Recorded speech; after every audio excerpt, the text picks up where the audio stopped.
depois da tempestade.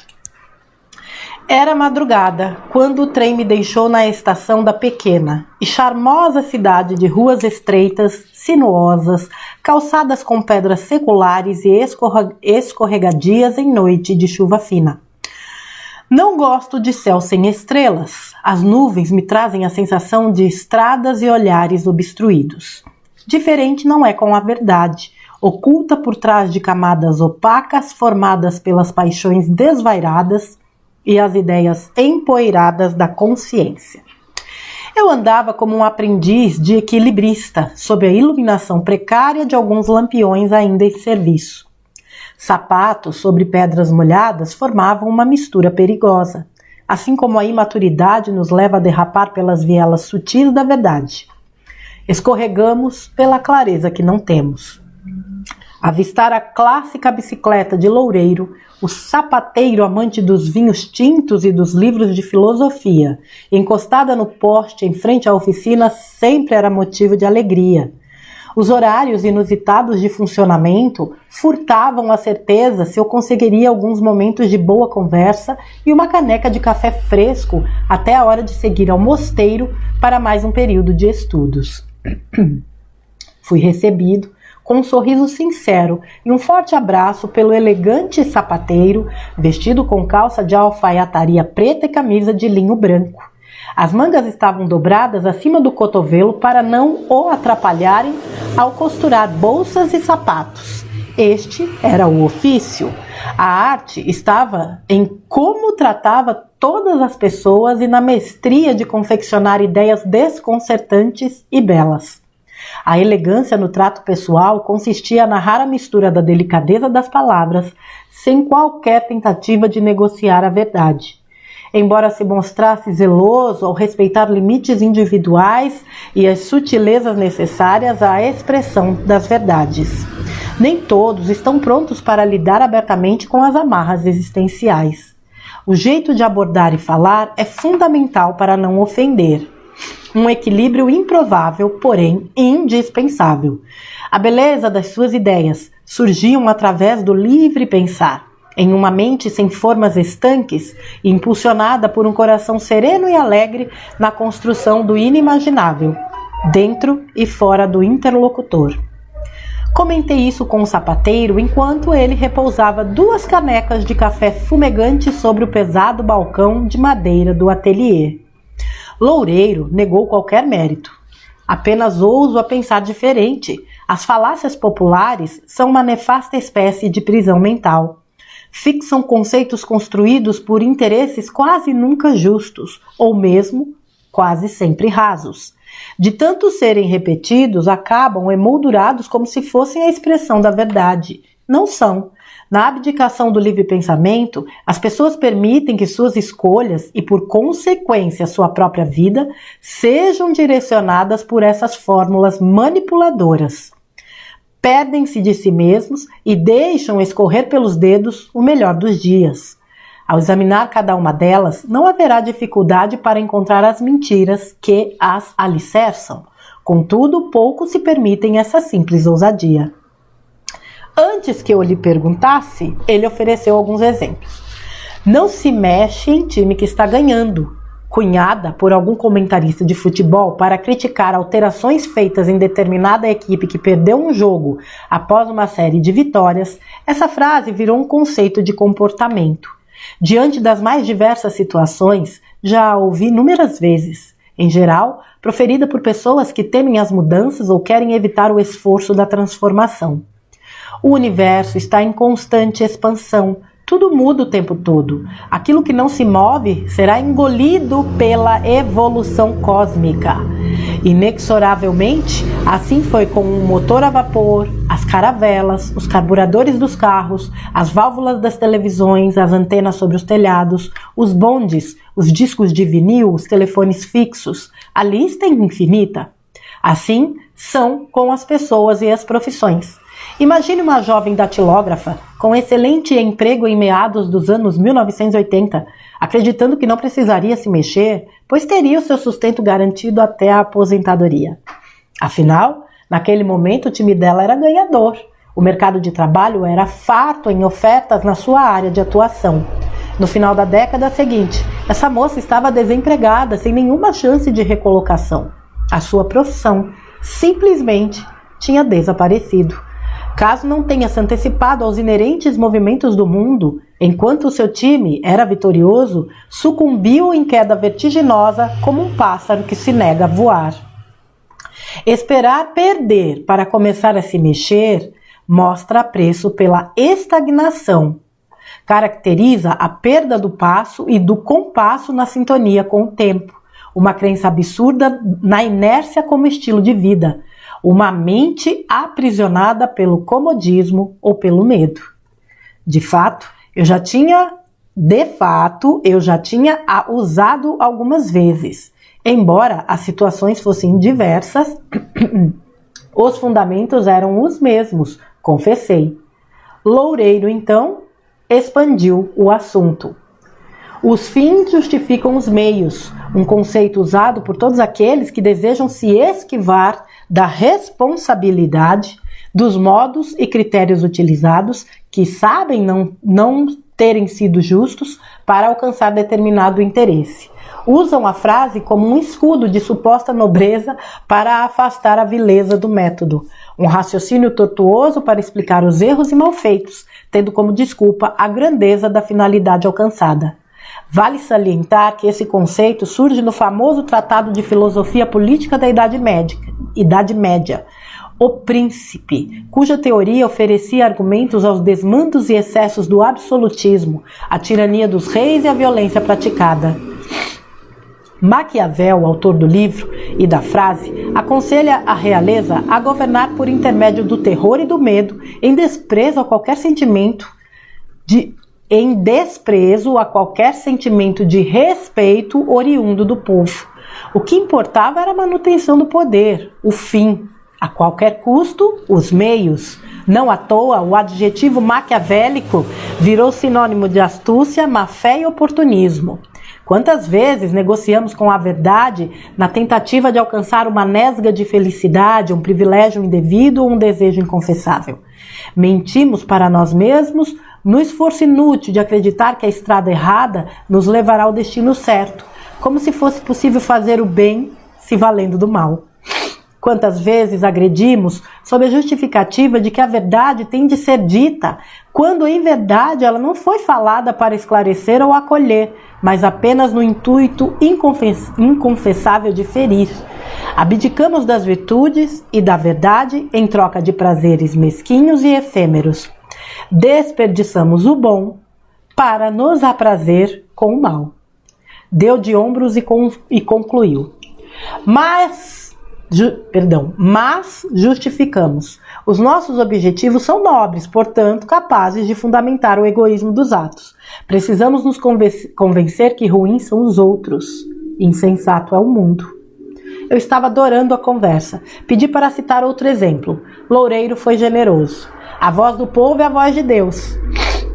Trata-se de uma absurda manipulação de opinião pública para calar as vozes dissidentes.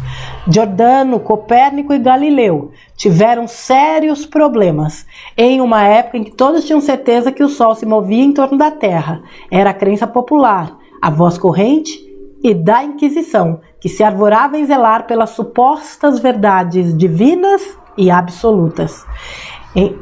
Em seguida, mostrou outras situações para mostrar o perigo contido ao se deixar conduzir por absurdo conceito. Fez uma pergunta que não precisava de resposta. Lembra que diante da oferta de Pilatos, o povo pediu a absolvição de um ladrão e assassino, ao mesmo tempo em que exigiu a morte de um grande mestre que se contentava em ensinar o amor, esclarecer sobre a verdade e fazer o bem por onde passava? Sem falar nas inúmeras ocasiões em que o povo apoiou apaixonadamente e alçou ao poder dirigentes que fomentaram a guerra, a destruição, a miséria e a fome em várias nações. A história está repleta de fatos. Nada mais enganador do que confundir a voz do povo com a voz de Deus. O dia amanhecia. A conversa merecia outra rodada de café, quando fomos interrompidos por Linneu, um dos sobrinhos de Loureiro. Eu já o conhecia.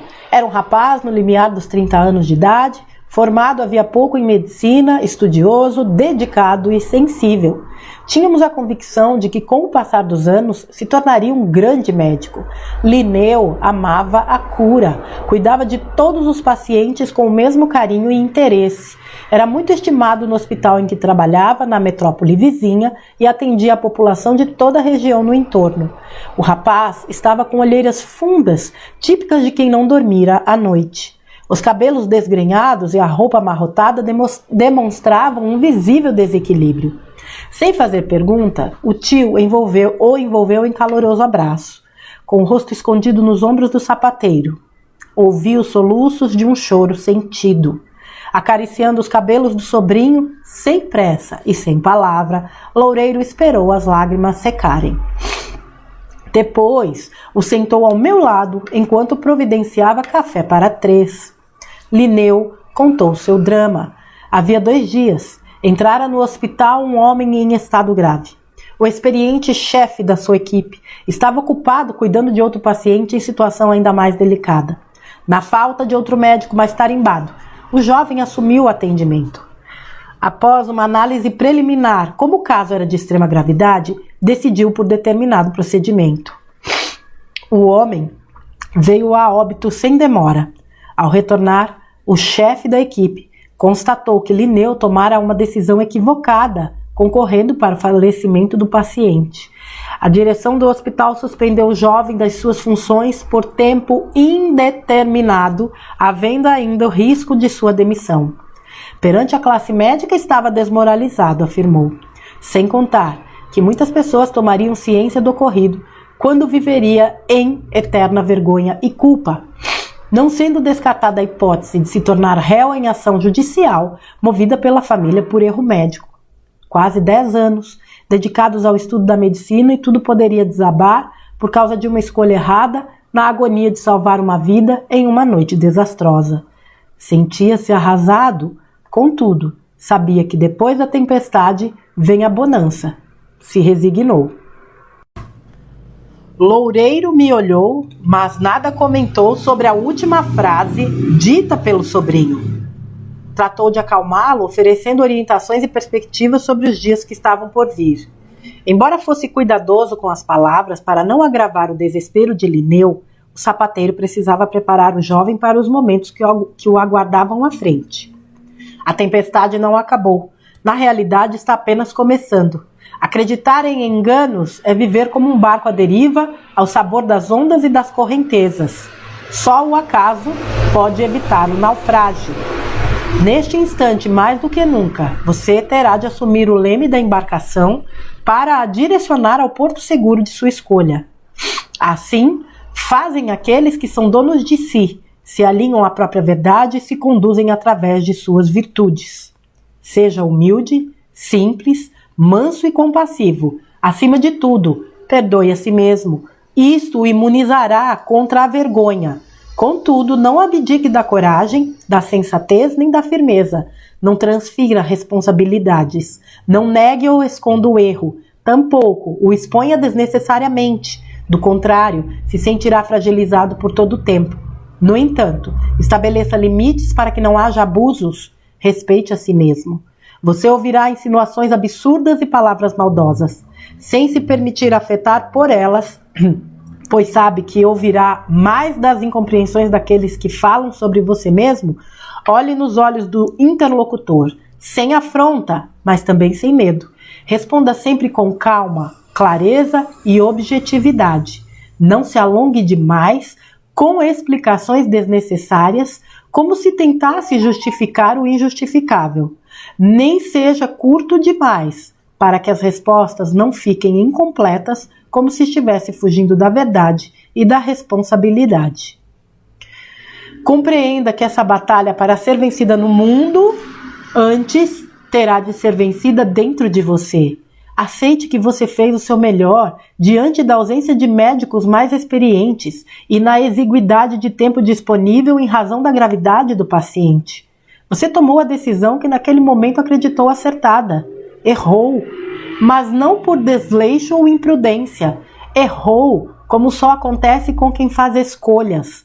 Assuma consigo próprio o firme propósito.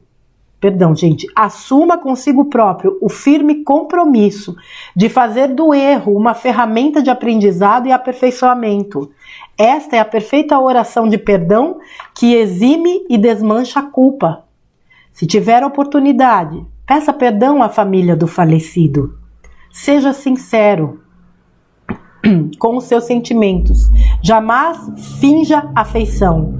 Não cabe tocar em questões judiciais, mas caso abordem a questão, os deixe à vontade para agirem do jeito que entenderem melhor. Um dia entenderão que isso nada tem a ver com o dinheiro. Na natureza, depois da tempestade vem a bonança. Sempre. Não se faz necessário nenhum movimento. Basta ficar sentado em um cantinho, esperando pela inevitável manhã de sol. Simples assim. No entanto, na vida, se ficarmos quietinhos, aguardando a bonança, dificilmente ela virá. Na maioria das vezes, ficar somente à espera de dias melhores, sem se mover, costuma prolongar a tempestade por tempo sem fim. Temos de enfrentar a tempestade com as virtudes cabíveis, sem medo, nem reclamações. Lembre, de alguma maneira, nem sempre compreensível, fomos nós que a convidamos. Não adianta fugir, ela o alcançará. Lide com as tempestades sem orgulho, vaidade, mentiras nem subterfúgios. Seja virtuoso. A dignidade nos ensina a dançar na chuva. Na vida a história é outra. A bonança não bate na porta após noites chuvosas e sem estrelas. Temos de ir ao encontro da calmaria, afastar as nuvens, buscar a claridade do verão, as cores da primavera. Não confunda os fenômenos da natureza com as leis da vida. Para encerrar a tempestade, se faz necessário construir hoje as manhãs de sol do amanhã. Houve um silêncio de prolongados minutos na oficina, até que Linneu balançou a cabeça dizendo que entendia as palavras do tio. Quis saber na prática como agir dali por diante. Loureiro foi didático. Não espere a decisão do hospital por tempo indeterminado. Estabeleça um prazo razoável. Estabeleça um prazo que considere razoável. Depois disso, busque outra clínica ou consultório para exercer o seu ofício. Você estudou e se preparou muito para chegar até aqui. Nada tem o poder de nos derrotar se assim não permitirmos. Não faça isso contigo. Lembre não apenas dos erros, mas dos muitos acertos. Lembre, não apenas os erros, mas os muitos acertos também merecem estar na balança. Confie no que sabe, confie no seu dom de curar, confie em si mesmo, aprenda com o erro e agradeça. Há muito que se ganhar em percepção e sensibilidade se souber lidar com essa experiência. Esta é a razão das tempestades. Então, a vida terá modelado um médico que nem a melhor universidade do mundo poderia formar. No mais, jamais se abandone, nunca se afaste de si mesmo. Ao contrário, aproxime-se de sua verdade e das suas virtudes, pois são fontes inesgotáveis de força e equilíbrio. Se enfrentar o erro como um inimigo, ele o derrotará. Trate-o como um mestre. Aproveite a oportunidade. Evolua com a lição e siga em frente. O jovem abaixou a cabeça por um tempo que não sei precisar. Ninguém disse uma única palavra. Ao levantar o rosto, os seus olhos tinham um brilho que não existia quando entrara na oficina. Também havia lágrimas, não de desespero como quando chegou, mas de esperança e da fé regeneradas. Loureiro então finalizou. O poder do movimento está nas suas mãos. Como um perfeito dueto de balé, a vida evolui ao compasso seguinte, na medida exata para o próximo passo do bailarino, em sinfonias inimagináveis. Assim acontece a dança da bonança. Linneu se despediu, não sem antes dar um beijo agradecido no rosto do tio. Tinha de ir. Uma vida à espera de reconstrução o aguardava. O momento propício para recomeçar sempre será agora, afirmou o jovem médico. O observei saindo da oficina. A tempestade estava apenas no início, mas não tive dúvida de que naquele instante o sol começava a dissipar as nuvens. Ioscás. Eita lasqueira. Ai, meu pai do céu. Eu lembro do Loureiro. O Loureiro foi o primeiro texto do Ioscás que eu li aqui, que a Claudinha me mandou, a Claudinha Vilas Boas. Eu não conhecia essa página. Um texto chamado A Cura. Espetacular, como todos do Ioscás. E essa figura tão elegante, né? Elegante pela descrição do Ioscás fisicamente, mas elegantíssimo de alma, né? Que traz aqui nessa narrativa de um problema do sobrinho, né? Enquanto médico, e que se viu envolvido aí numa situação de um erro que acabou desencadeando aí um processo de desencarne de um paciente. É interessante como muitas e muitas vezes a gente sabe de questões, vamos supor, de erros médicos, e a gente, numa fração de segundo, se torna um juiz condenador. E a gente nunca para pensar que por trás daquele médico existe um ser humano. É claro que existem seres humanos e curvas de rio em qualquer aspecto da vida, em qualquer profissão. Mas existe um ser humano. E diante dessa explanação do Loureiro, meu Deus do céu, quantas vezes nós somos implacáveis com os outros, mas principalmente conosco. Eu tenho acompanhado tantas e tantas pessoas, às vezes em comentários, às vezes em trabalhos que eu faço, às vezes pessoas que me procuram no meu privado e que discorrem situações em que eu paro e fico pensando, meu Deus, essa pessoa, ela não consegue olhar nada de bom que ela faz ou que ela é. É um foco sempre naquele lado, eu vou dizer, negativo. A gente tem muito a aprender sobre a gente. A gente tem muito a observar positivamente sobre a gente. Nós fomos meio que engolidos, né, pelo sistema que nos moldou sempre para destacar o bom do outro e o nosso ruim. Em nos depreciarmos,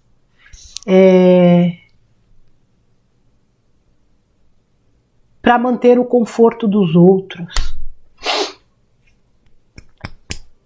Por isso que é tão importante esses trabalhos de autoconhecimento, esse mergulho dentro de si. É preciso mudar. Se a gente não muda, a gente é engolido. É preciso mudar, e mudar exige muitas vezes coragem.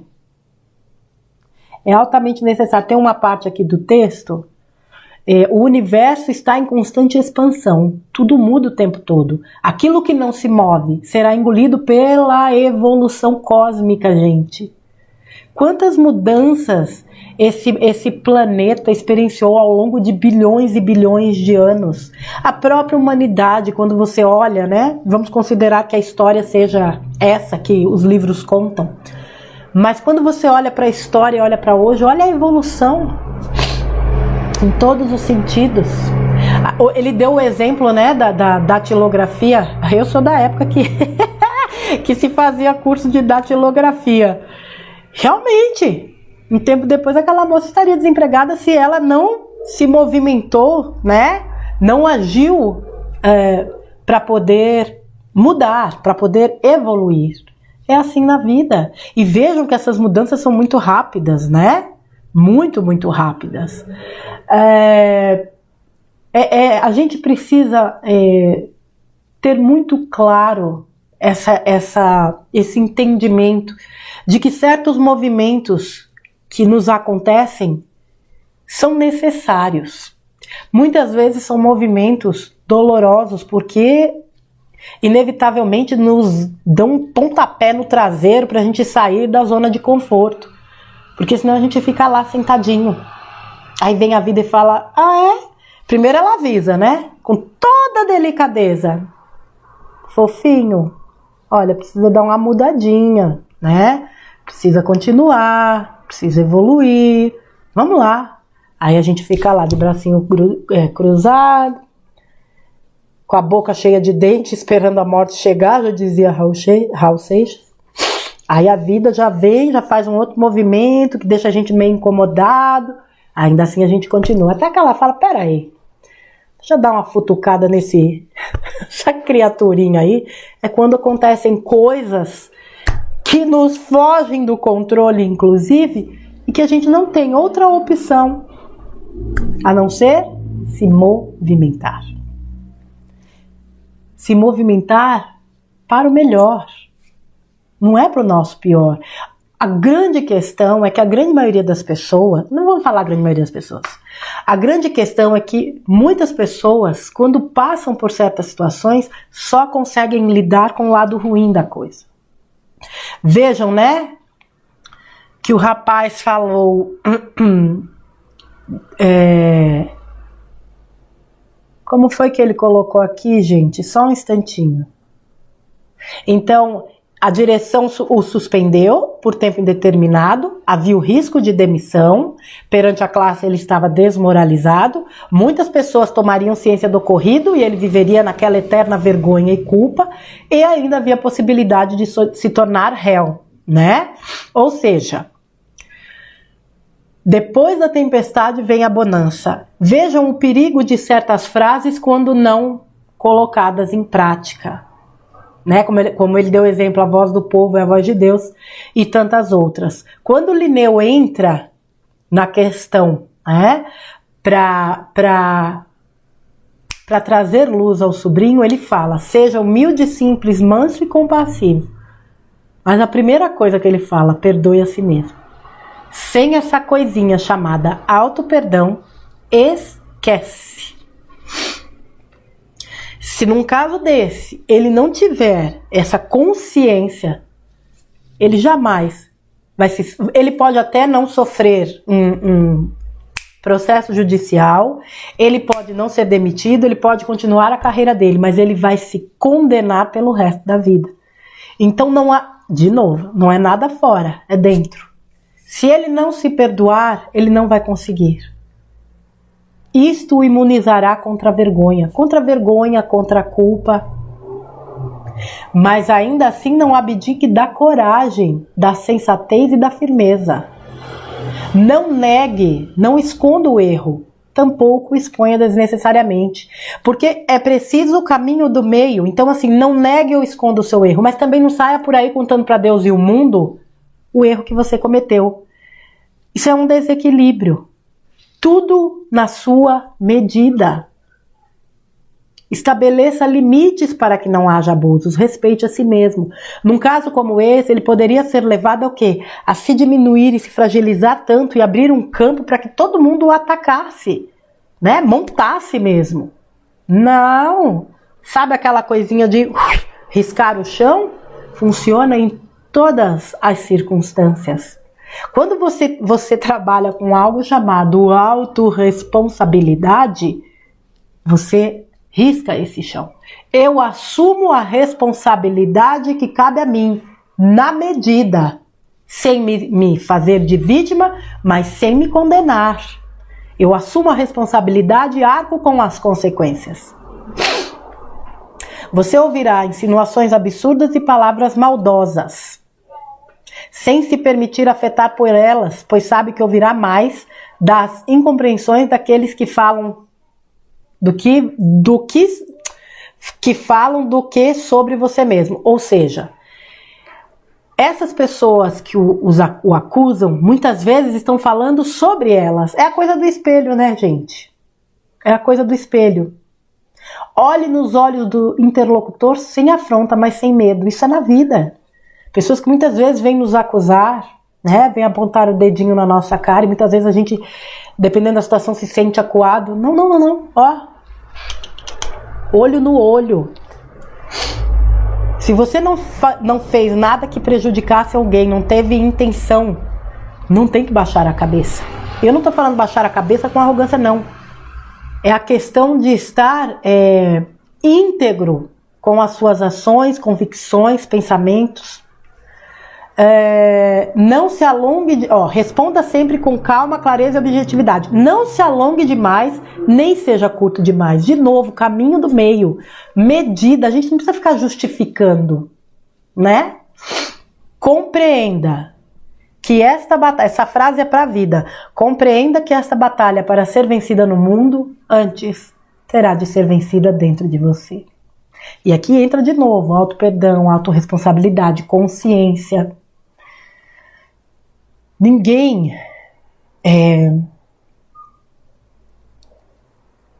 Nós não estamos numa luta com o mundo, nós estamos numa batalha interna.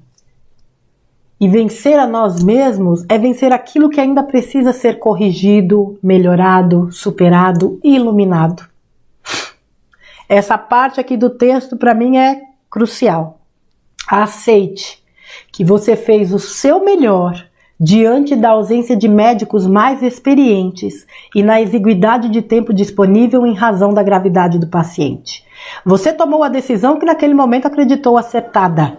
Errou, mas não por desleixo ou imprudência. Quando eu falo de intenção, faça o seu melhor. Faça com a melhor intenção. Isso pode não te eximir de um erro. Mas se você for consciente, vai te eximir do peso na consciência. Porque você sabe que fez o que tinha que fazer. Errou como só acontece com quem faz escolhas. Tem gente que não toma decisões. Tem gente que, pior ainda, joga pro outro decisões que lhe cabem. Eu fiz porque fulano mandou. Eu não fiz porque fulano não disse nada. Só corre riscos quem escolhe, quem tenta, quem vive. Viver é correr riscos. Assuma consigo próprio o firme compromisso de fazer do erro uma ferramenta de aprendizado e aperfeiçoamento. Esta é a perfeita oração do perdão que exime e desmancha a culpa. Ou seja, quando você toma para si o compromisso de transformar o erro numa ferramenta de aprendizado, quando você olha para aquilo como uma oportunidade de crescimento e de melhoria, esta é a perfeita oração de perdão. Por quê? Porque é ação. Puxa vida, eu tomei uma decisão muito errada. O que eu posso aprender com isso? O que isso tudo quer me ensinar? E a partir de agora, eu mudo algumas coisas, eu tomo algum tipo de cuidado numa situação semelhante, porque provavelmente pode acontecer de novo. Mas eu não me acovardo, não visto a vítima, não baixo a cabeça para o mundo, nem permito que ninguém venha me humilhar, me condenar, enfim. Não. Eu assumo. E me assumo. Se tiver oportunidade, peça perdão à família do falecido. Seja sincero com seus sentimentos. Jamais finja afeição. Não cabe tocar em questões judiciais, mas caso abordem a questão, os deixe à vontade para agirem do jeito que entenderem melhor. Um dia entenderão que isso nada tem a ver com o dinheiro. Quando a gente erra, além de se perdoar, se há necessidade de pedir desculpas ao objeto do nosso erro, por que não? Se o outro vai perdoar ou não, não é problema nosso. O que é importante para a gente é que a gente tenha essa consciência. Cada um é livre para agir como quiser, mas eu não posso jamais permitir que o outro me influencie a ponto de que eu modifique algo que é uma convicção minha, porque a voz do povo é a voz de Deus. Na natureza, depois da tempestade, vem a bonança, sempre. Não se faz necessário nenhum movimento. No entanto, na vida, se ficarmos quietinhos, aguardando a bonança, dificilmente ela virá. E é verdade. Porque a nós cabe o movimento. É preciso fazer algo. Na maioria das vezes, ficar somente à espera de dias melhores sem se mover costuma prolongar a tempestade. Temos de enfrentar as tempestades com as virtudes cabíveis, sem medo ou reclamações. Não adianta fugir, ela o alcançará. Lide com a tempestade sem orgulho, vaidade, mentiras ou subterfúgios. Seja virtuoso, a dignidade nos ensina a dançar na chuva. É encarar as coisas sem se colocar acima, nem se colocar abaixo. Se coloque em você. Entenda quais são os seus limites. Confie nas suas possibilidades, porque muitas vezes a vida nos traz tempestades que a gente olha e fala, meu Deus, eu não vou dar conta disso. E a gente tira forças que a gente não sabe de onde e lida com aquilo. E sai fortalecido. Sai muito melhor. Então a gente subestima o nosso próprio poder, a nossa própria capacidade de superação. Porque o mundo nos ensinou isso. Temos de ir ao encontro da calmaria, afastar as nuvens, buscar a claridade do verão, as cores da primavera. Para encerrar a tempestade, se faz necessário construir hoje as manhãs de sol do amanhã.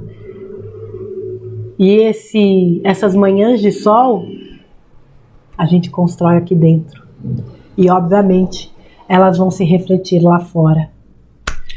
Né? E apenas aqui para encerrar, quando o Linneu perguntou para o Loureiro o que ele poderia fazer, ele completa. Não espere a decisão do hospital por tempo indeterminado. Estabeleça um prazo que considere razoável. Tá, porque eu trabalho aqui, aconteceu isso, vocês acham que o quê? Que eu vou esperar a vida inteira pela boa vontade de vocês? Claro que aqui eu estou sendo, né?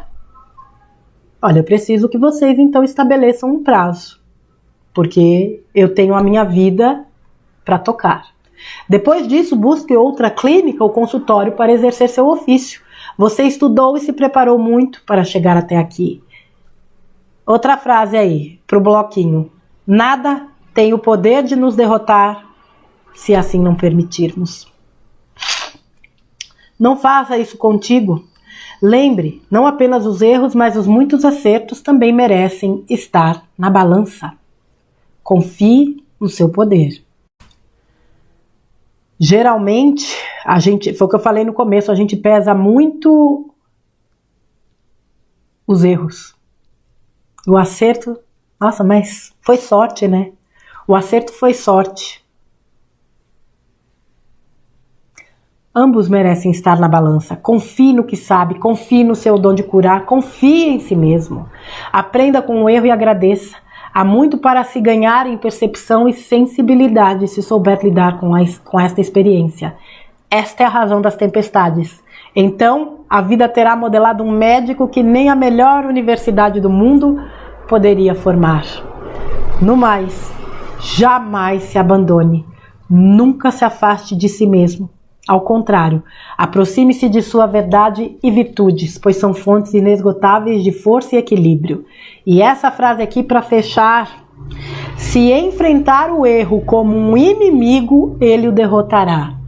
Trate-o como um mestre. Aproveite a oportunidade, evolua com a lição e siga em frente. Percebem como tudo é questão de como é aquilo, de novo, aquela frase, não é o que nos acontece, é como nós agimos de acordo com aquilo que nos acontece. Se eu olho para um erro como um inimigo, ele vai me engolir, porque eu vou lutar contra ele. Eu não preciso lutar contra ele.